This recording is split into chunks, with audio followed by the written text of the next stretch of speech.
All right, so welcome everybody to our 10 a.m. Collider coffee break this Friday morning, where we just take a few moments out of your morning to share with you what we've been working on at Collider to help Rochester entrepreneurs. So thanks for joining us today. So we will send it to Jamie to start us off this morning.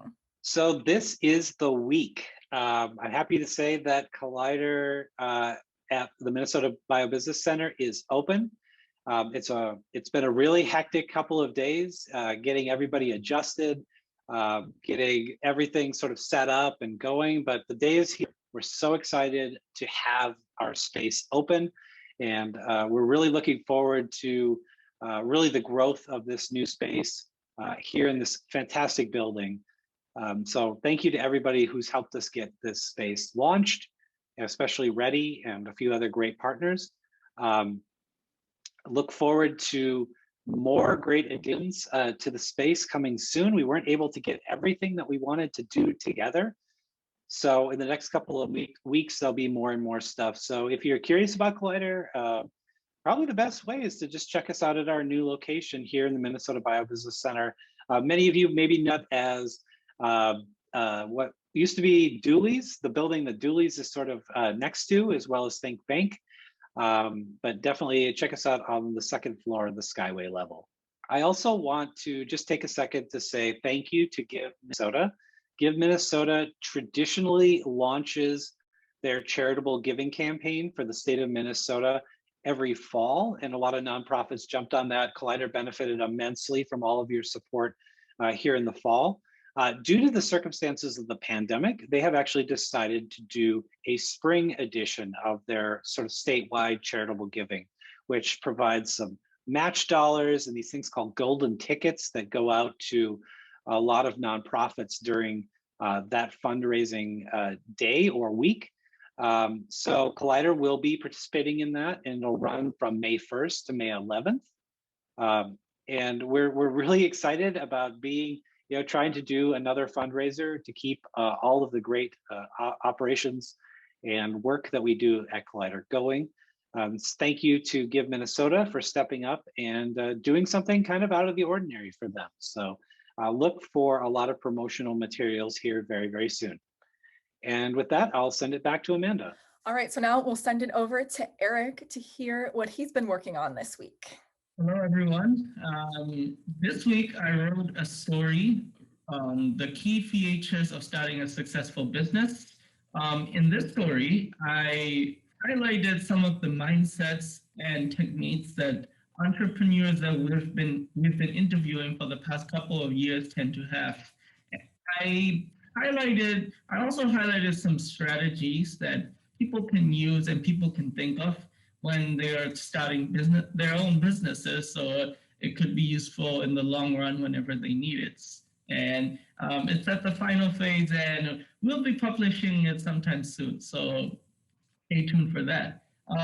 Also, another thing that I've been working on this week is I will be interviewing entrepreneurs who are still starting their new businesses in Rochester. So this is a new theme of stories where I'll be talking about entrepreneurs who recently are building their own businesses. And in that, I'll be highlighting about how and why they want to start a business at this time, what are some of the strategies they have in mind, what are some of the plans they have in mind, and what kind of goals they want to reach. So it's a very interesting topic, and I'm really excited to be working on that. And I will be interviewing 2 entrepreneurs regarding that this week, and their stories will be out not so long. So stay tuned for that as well.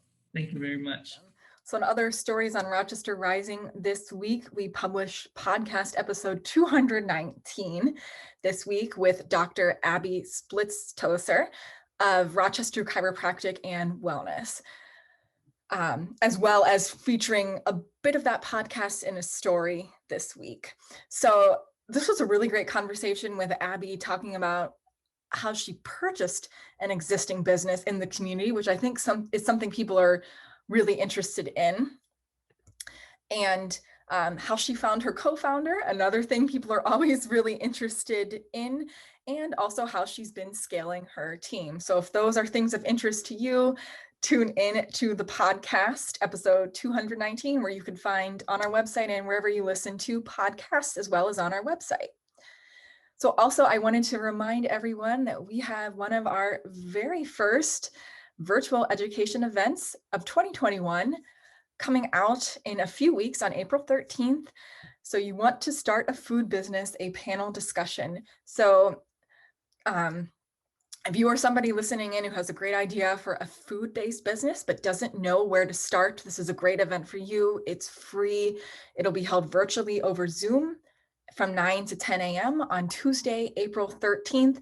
And at Collider, we really believe that entrepreneurs should lead. So this is a panel discussion led by entrepreneurs in the community who have been doing this work, have built their businesses, and lessons learned from them that are directly applicable to people thinking about growing a food-based business. So we'll have the links for that in the show notes, so check it out.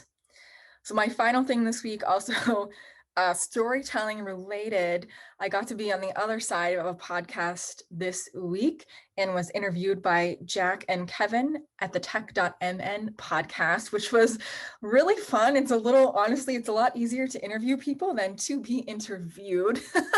But I think it turned out I didn't say anything too embarrassing. So it was a really fun experience. Got to shout out several Rochester-based businesses. So we can include that in the show notes as well if you want to learn more about Rochester Rising, how that kind of grew into Collider and that story. So that is it for me this week. So I guess my final thought today is I actually took some time off starting last Friday to Tuesday and went to visit my parents in Rapid City, South Dakota. And as I traveled across, really 2 states, it became very apparent to me how I think Rochester is really positioned in many ways to really bounce back very, very quickly from all of the terrible things that happened in 2020 or in 2020. And it really helped to raise my spirits a little more that we're really, there's so much opportunity in this city that I think sometimes we take it for granted and we think, oh, well, every city's like this. It's truly not.